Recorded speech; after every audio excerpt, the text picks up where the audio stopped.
Shu g'ish bizni Amerika davlatidan kattami yoshi deyapti. Turklar ular. Ikkita ustamiz kelgan mutaxassis, mana shuni yopish bo'yicha. Shart taronalarni shayda qilamiz deyishgan. Beton quyadigan joydan yer osti zinasi chiqdi yana.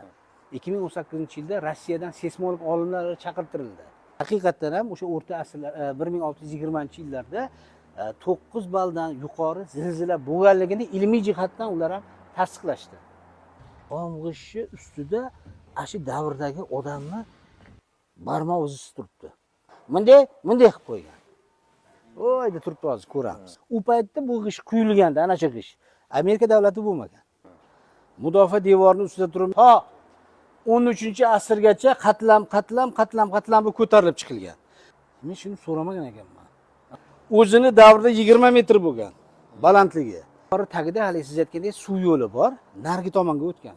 Miloddan avvalgi 3-asrdan boshlab ko'tarilib chiqqan g'ishlar. Tasavvur qiling, shaharga yer ostidan suv kelgandan keyin yana yer ostidan taqsimlashgan. Endi e'tibor berilmagan-ki ilgari. Mayli mahalladagilar o'g'irlab ketganda buni.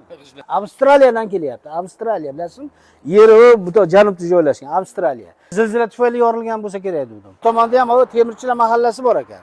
Nyu-Yorkda Toshkentda yasalgan Damashq qilichi bor. Domla shoshilyapsizmi?